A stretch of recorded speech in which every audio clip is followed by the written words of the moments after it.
Hello, welcome to lecture 38. In this lecture, we will discuss the management aspect of the housing development. In the last lecture, we completed the discussion on the disaster resistant housing. So far we covered all the policy and planning aspect of housing, and also few related aspect like disaster management, and also typologically we covered each and every housing typology. Now in the final part of the lecture series, we will discuss few more aspects which will help you to execute the project, to run the project in a better way. So let us see that how housing management as a stage comes in the overall cycle of the development. In the beginning, we started with the housing policy. So policy comes at the beginning,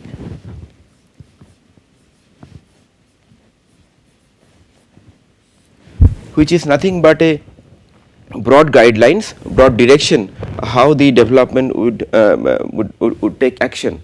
So after the policy, we discussed that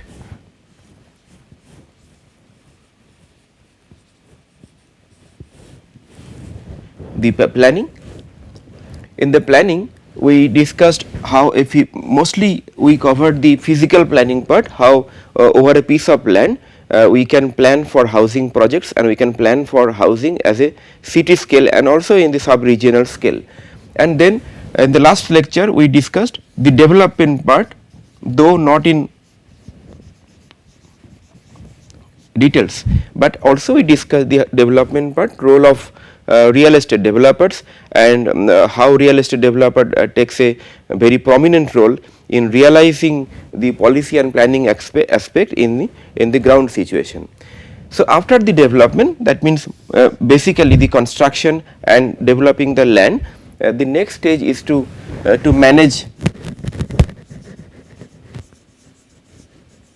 management of the development or what we are doing.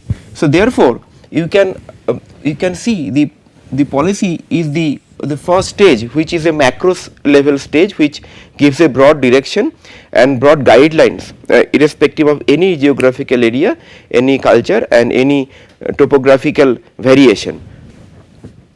So from the policy, basically we are getting a kind of a direction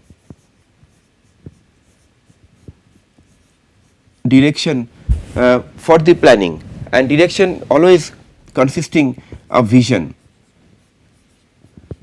For example, in today's paradigm, the housing for all is this is a slogan and vision for the housing policy.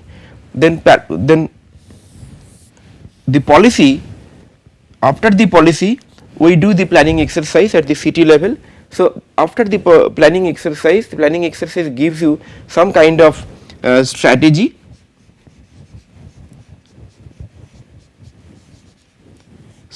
prescription,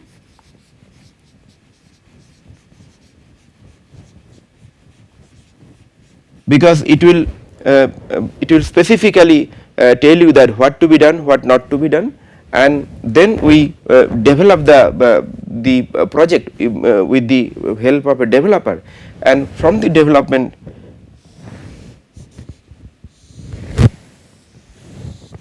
so after the development we get the actual projects. So we can realization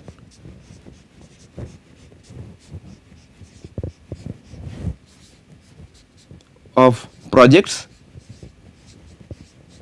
that means we get the projects visible in the ground, it is being constructed, and after that we have to manage it to run the project successfully, how to operate the project, because any piece of engineering creation ultimately it is a matter of operation and management, and also it needs maintenance. So during that time we get lot of feedback, lot of experience we gather during the operation management. So after the management we can give the feedback to the policy.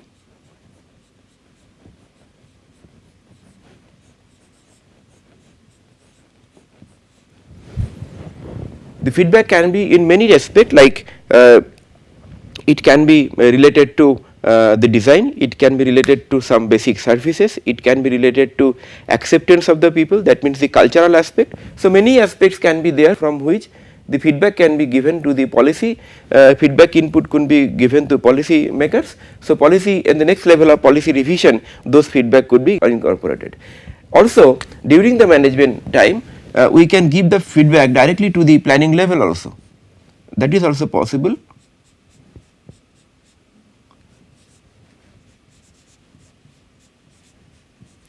Right. So, this is how we are making a cycle of development of housing project. So, here at the policy level, the basic role is given to policy maker,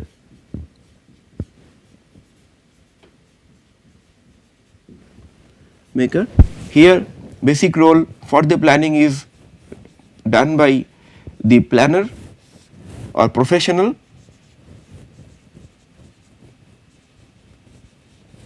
professionals, and in the during the development period, it is the developer who takes the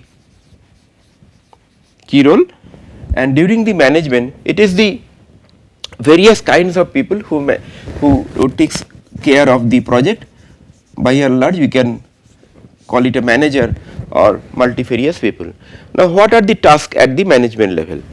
We discussed about the construction and development of the project.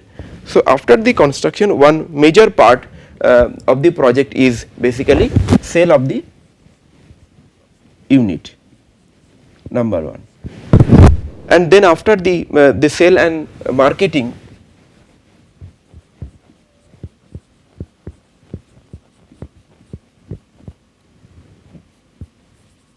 so sales and marketing is the major part, because sales and marketing takes the product from the developer to the end user, so that end user can use it. And then next part is the legal and registration.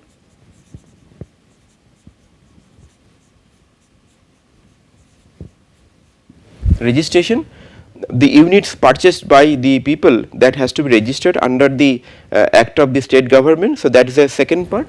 And then third part, after the legal registration, you have to facilitate the process by which the people, the end user can occupy it and possess it. So, possession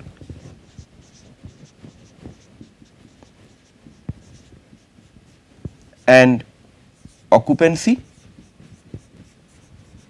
that is the second part. Next part, then after the occupancy, it comes about the managing the facilities created or the basic services created, like water supply, electricity, sanitation, basic waste management, waste disposal, security services. So, all the services we call it as a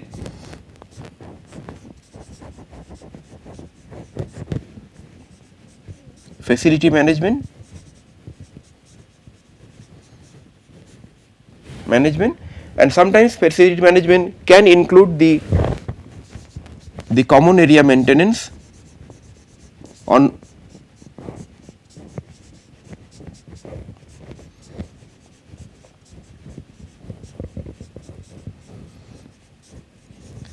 we told you that all the housing projects ultimately they create a community, and within that community some part of the project is individual, owned by the individual, like end unit, apartment unit. If it is a plotted unit, the plot is owned by the individual, but there are common areas like roads, common area, the parks, playground, and the open spaces, all those are the common areas. So, how the common area will be maintained, that is a very important part, and this can be maintained together also. And then there are regular repair and reconstruction if required of building and infrastructure.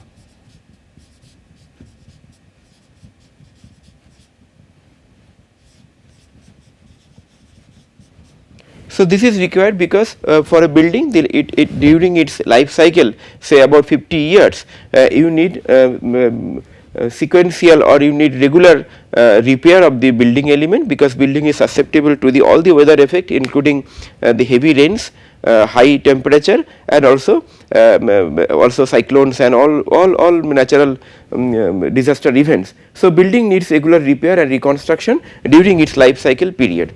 So this is how the stages or the works done by the managers or by a set of group of people who are involved in sales and marketing, legal and registration, possession and occupancy, then facility management, common area maintenance, and repair and reconstruction. Now in this element, because you can see that this part, after this part is related to your directly with your end users interface.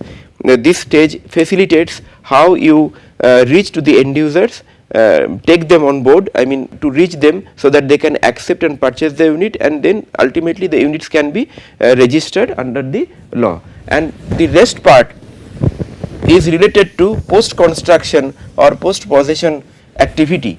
So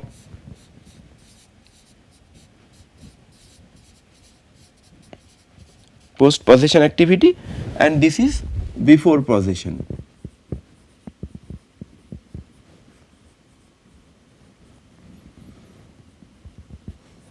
Now it will be good that if we have a brief discussion on the each aspect of the management part. Like the first aspect what we discussed is the sales and marketing. Now how the sales and marketing people in the housing development they operate, and what are the modalities, that will be good to see, and how the economics part is involved in housing planning, that will be very relevant to know.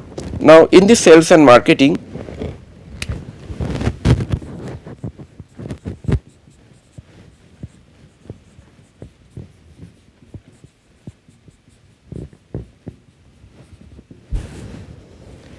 now the project could be developed by the public developer, it could be developed by the private developer. So if it is developed by the public developer, like say housing board, development authority, or any other public developer, mostly it is disposed by lottery system through the open advertisement.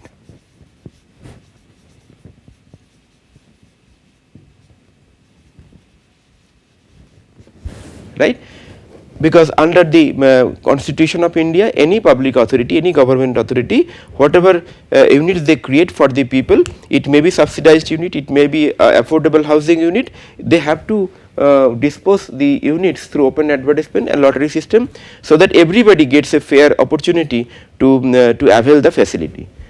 And if it is a private organization or joint venture,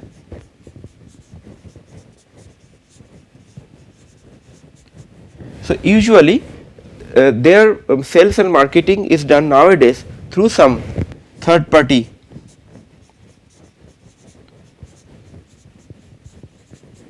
agency who is having the required skills and competency to sales and marketing and advertisement. So now how they do that? So they take the route of open advertisement, campaigning to the office and the other establishment, so that they can reach to the greater mass of the people. Through that, sometimes they can go for lottery system, or they can go by first come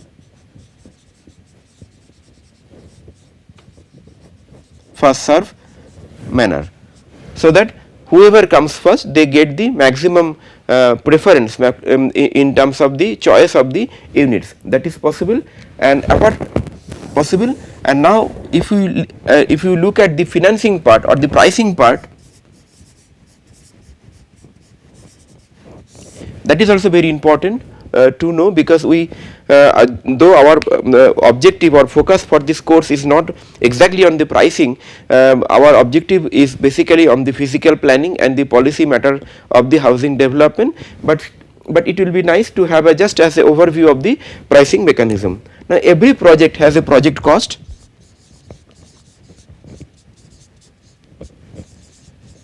Project cost, and based on this project cost, the project cost contain various elements like material, then your land cost, then labor cost, then administrative and other contingency. So including this, the project cost is calculated. So based on the project cost, if the project cost is say 100 rupees, so and there are 100 units, say let us say 100 units, so basically rupees 1 per unit become the break even cost,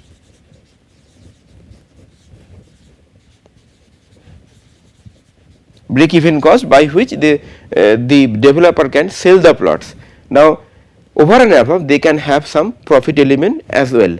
So it is up to developer based on the market research. So the sales and marketing, this third party agency, sometimes they are involved in market research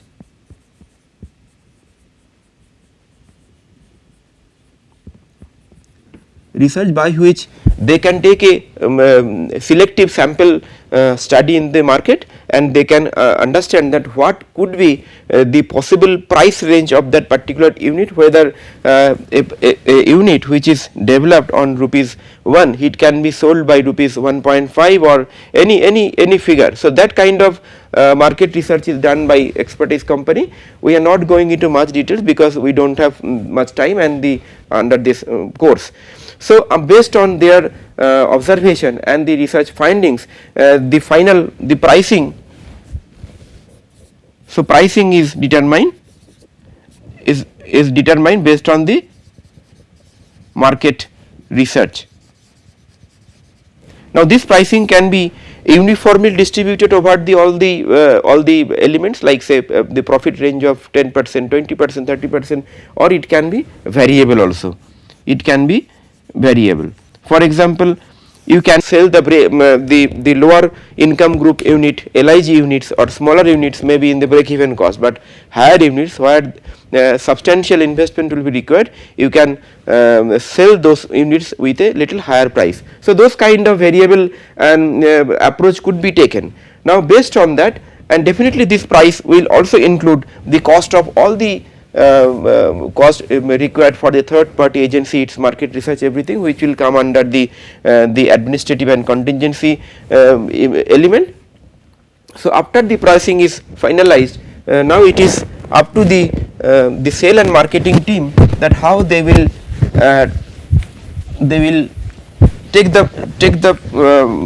the money from the end user or from the buyer. Now there are few methods how it is collected from the end user. So let us, there are few approach by which the cost of the house or the prices of the house is collected from the end user. Now most popular approach is basically construction linked payment.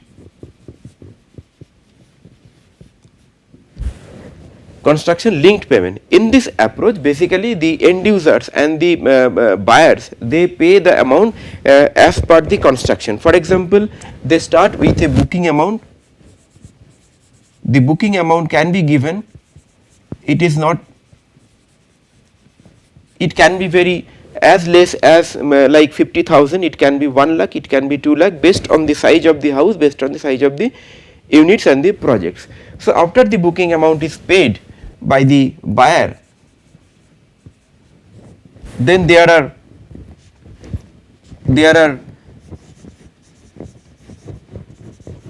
terms like registration amount,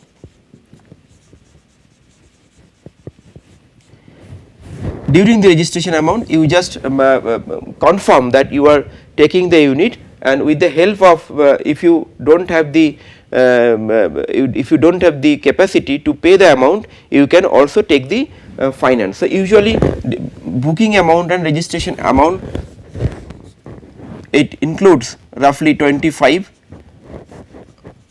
of the whole project, and rest is given basically in equal installment at the rate of 10% to 5% till the completion. So, there could be like 8 stages, 10 stages, or even it can be more stages. So, after that when you pay final installment,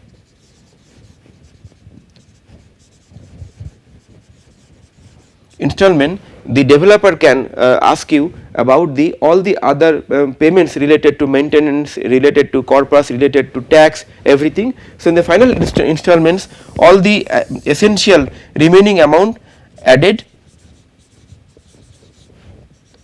all miscellaneous elements are added, and the whole payment is done. The second approach, which is also possible, which is down payment approach.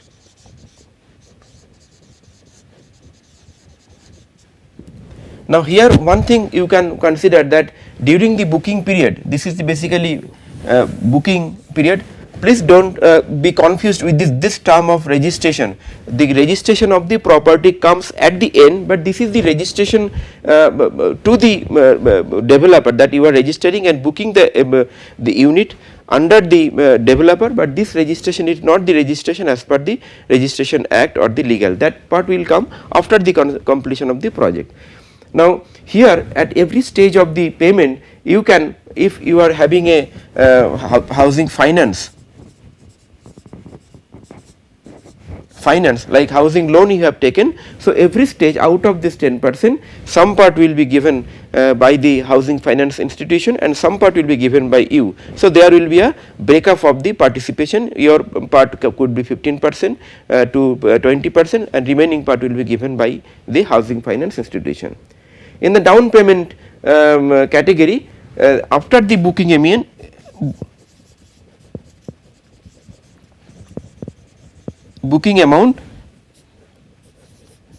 the customer is supposed to pay the remaining amount, and since you can understand that in the construction link payment, the payment methods are deferred. You are just paying which is linked on the construction. For example, every stage is linked with construction, like the first installment can come after the completion of the foundation, second installment can come after the completion of the second floor casting, this next installment can come after the fourth floor casting, like that, and the final installment will come after the finishing of your unit particularly. So, that kind of construction linked modalities is most popular, but in these modalities the pricing sequence is done in such a way so that even if there is little delay and not payment by the buyers, there is a option for taking the penalty, because otherwise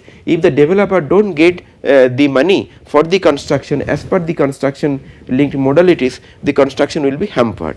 But in the down payment, since they are getting all the money in well before in time, so they are getting most of the money, so they can give some kind of concession or discount.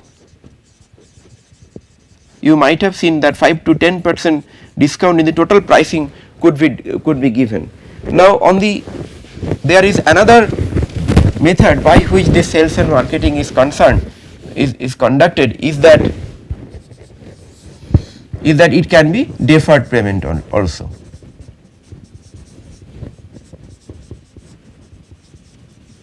In this method, you just pay a booking amount,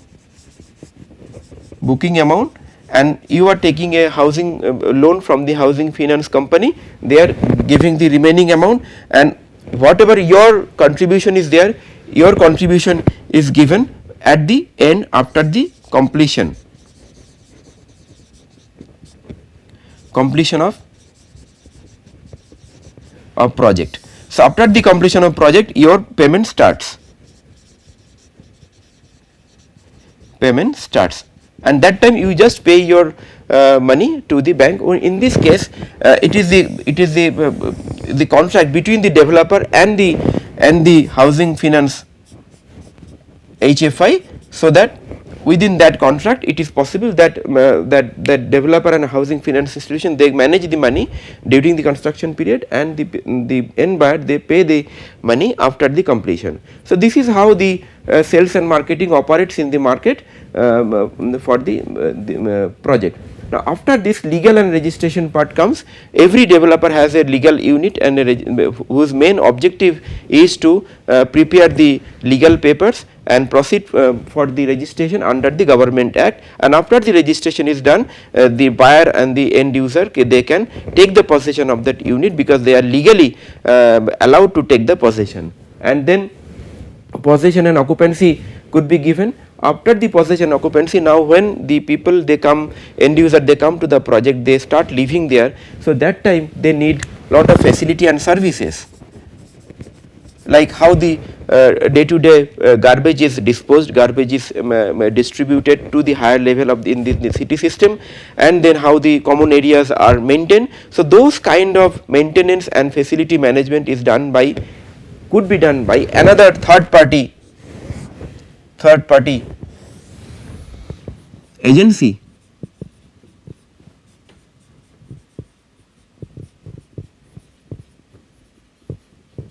And whose job will be to conduct all this regular maintenance and operation work, so that you get the facility. So basically they operate when the possession is there and people has already come up. Now who pays them? That is the very important element to see. Usually during the construction period, the developer takes a maintenance corpus. So during this period, for this purpose they can take a maintenance corpus. In present market, it is roughly 1 to 2% of the whole project. So this corpus is created to run the maintenance work, and after that, if required, they can charge a monthly amount, which can also can be taken from the end users to maintain the facility and the common area maintenance. And for the repairs and the reconstruction, it is a separate fund required. And after all this process, when there is a residents association formed,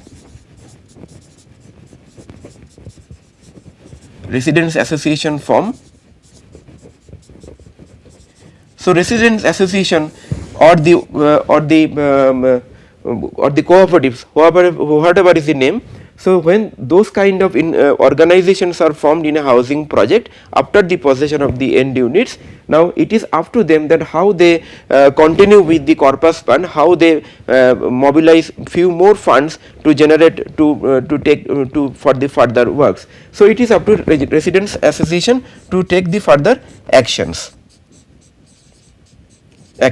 So you can understand that whole management sequence, like starting from sales to the repair, you need lot of people to participate, to facilitate all this process. So the housing management itself also is a major source of employment, we can understand. So not only the construction, also it is also the management, which is a very good source of the employment. So today we discussed the management part of the housing. We discussed after the policy we do the planning, and after the planning this next stage is the development, and after the development it is the management part.